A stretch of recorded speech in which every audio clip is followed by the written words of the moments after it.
from Islam web, and it's someone asked a question. What is the true name of God? Is it Allah or Yahweh or what? Where can I find information on the language of Aramaic and the name used by Jesus? And they said, the real name of God is Allah. This is the name he named himself with in his revealed book on the tongue of his prophets and messenger. May Allah exalt their mention.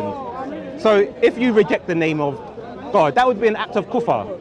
So they're saying Allah is the eternal name. No one, they're not even recognizing the name Yahweh. But then you have a prophet called Elijah. His name means my God is Jehovah. You have Zakariya. His name means, which I've forgotten. Let me just have a look. Zakariya's name means remembrance of Jehovah. And then we have John or Johannes, which means Jehovah is gracious. So in your Quran you have 3 prophets named after a deity called Jehovah. So the question would be, why are these, if this is a pagan god, why are these prophets named after Jehovah? Who is Jehovah? It would seem very odd. Yes. But yeah, on the other hand, why would Allah name someone after a pagan god? Exactly. Which gets even better and better. You said Yahweh's pagan. He knows. Do you acknowledge the name Jehovah? I don't know what it means. What does it mean? I am that I am. It could be what they called at the time. Right, but this would be the strange thing. Islam calls Jews and Christians to Islam. So Jews and Christians know the name Jehovah. But apparently when you then become a Muslim, the name becomes abrogated because that name is not valid in your prayers. Which prayers? If you say Jehovah in your prayers.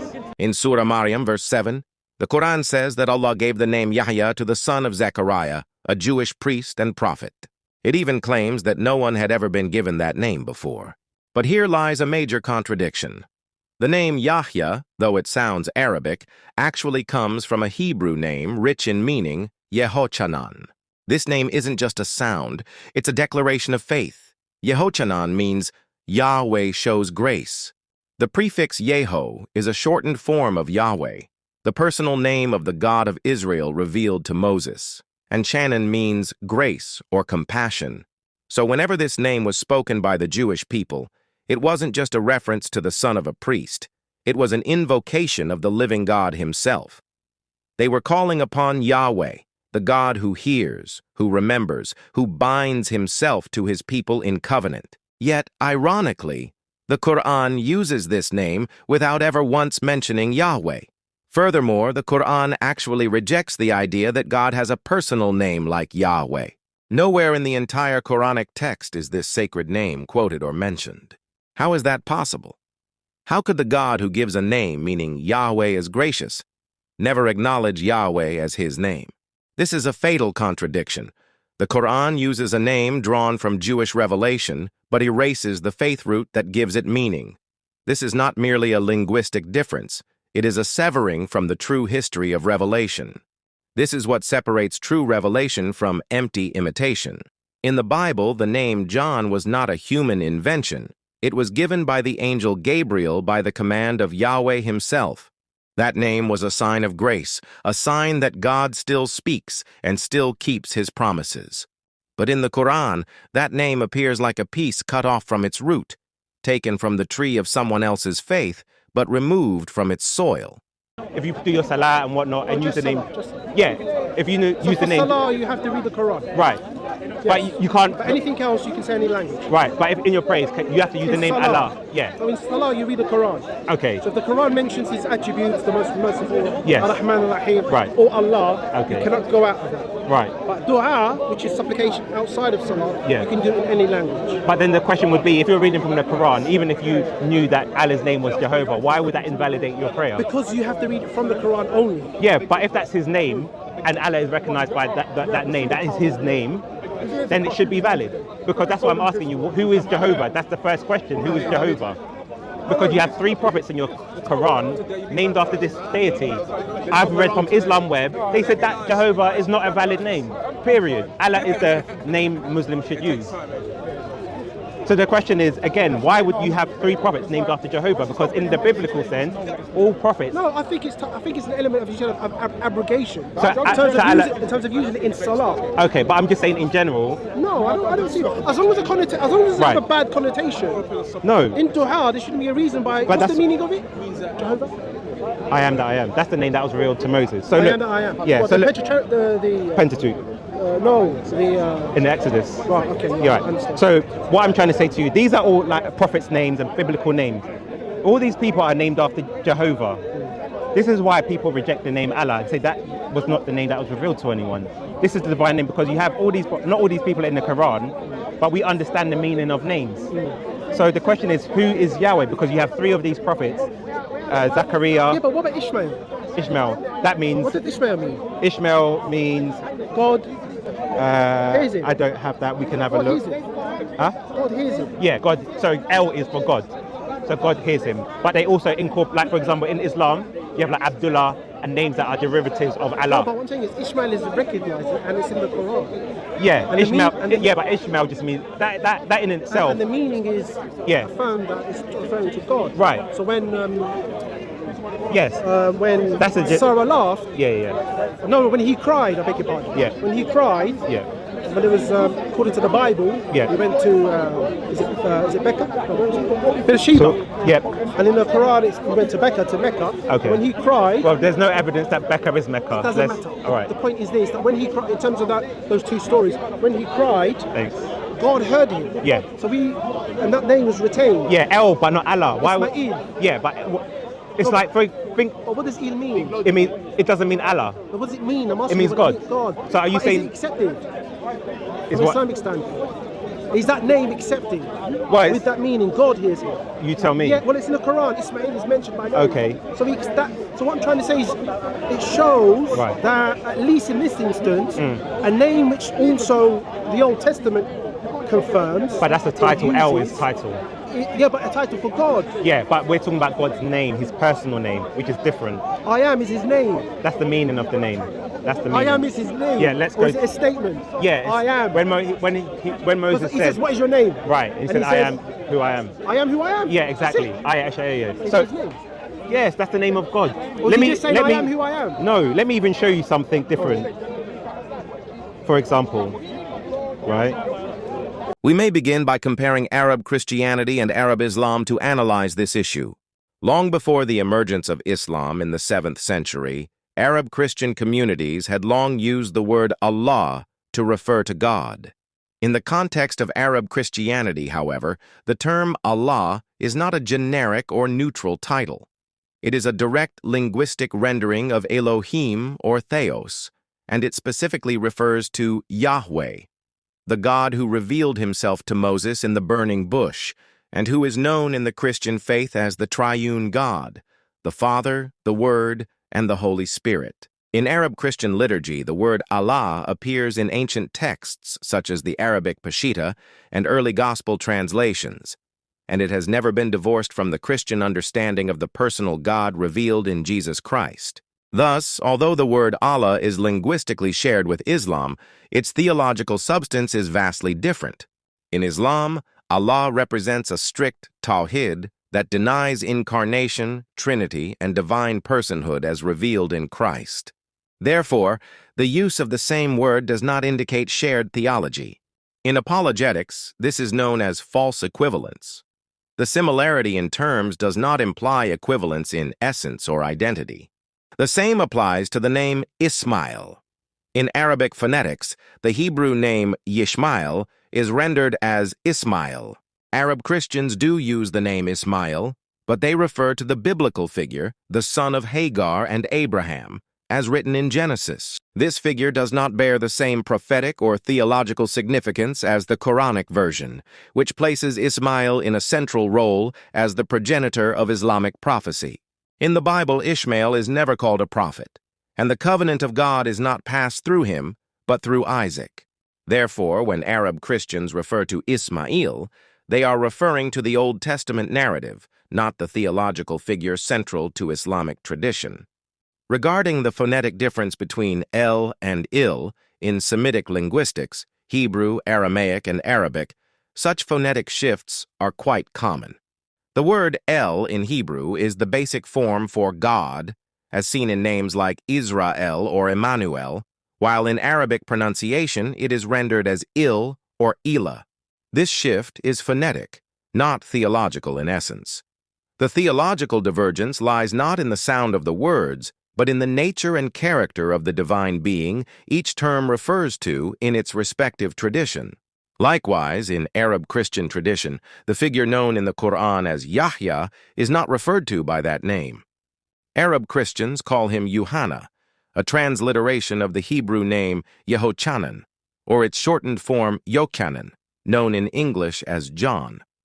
The name Yahya was never used in Jewish or Christian tradition prior to the rise of Islam. There is no historical or scriptural evidence that the name Yahya was ever associated with John the Baptist. Therefore, from a Christian apologetics perspective, this difference indicates that the Qur'an introduced an unfamiliar name to describe a figure well established in Judeo-Christian tradition. This is not a matter of mere phonetics, it reflects a distinct narrative and theological framework.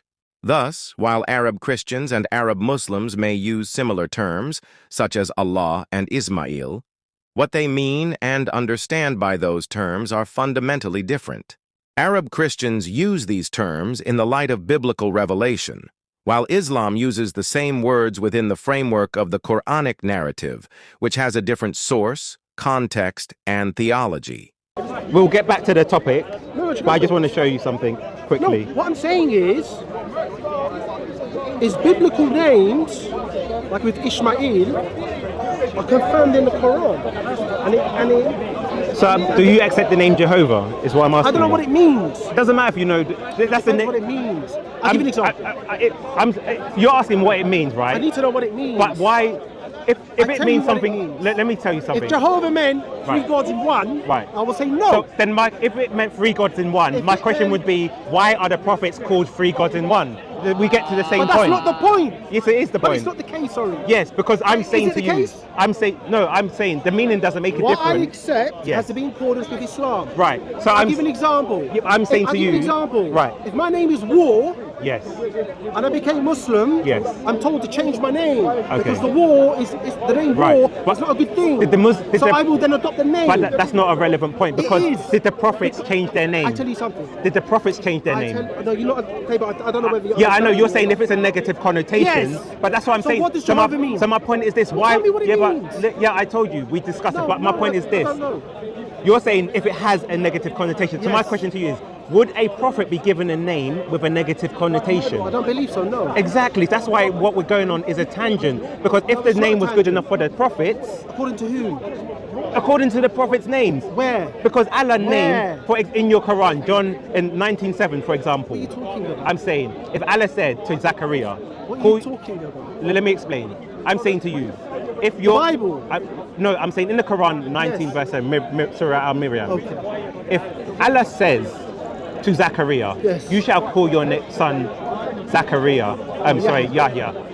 And if that name means Jehovah is gracious, then clearly it was acceptable for Allah to even give that name in the first place. So whether your question whether it's valid or not, the question would be why was it valid enough for Allah? Was it given?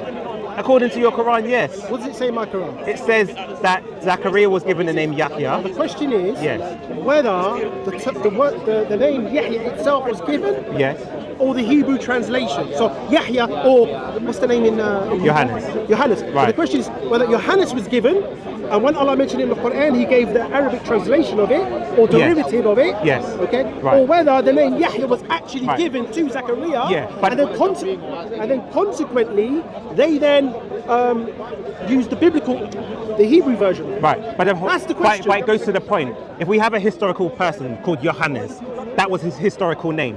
So whether the Quran says we gave him the name Bob, that name Bob has to go back to use another name or whatever. But the point is that name still has to go back to the historical person who was called Yohannes, because that was the name that would have been given to Zakariya to name his son for the historical person. Right. So it doesn't matter what the Arabic derivative is, it still goes back to the historical person who was called Yohannes. So we know that was the actual name that was given. What you're saying is when the Quran references Yahya, peace be upon him, the name given to Zakariya, the biblical Yahya was Yohannes. Yes. That's what you're saying. That's what we know historically. Yes. That's what you're saying. Yes. And then there were other Yohanneses prior. Yes. To him. So that's the first. Okay. That's an error in the Quran. So that's what you're saying. By making that statement, because that's why I got him to read the Arabic. Because because I didn't want to seem like I was twisting the No, verse. the Arabic is Yahya.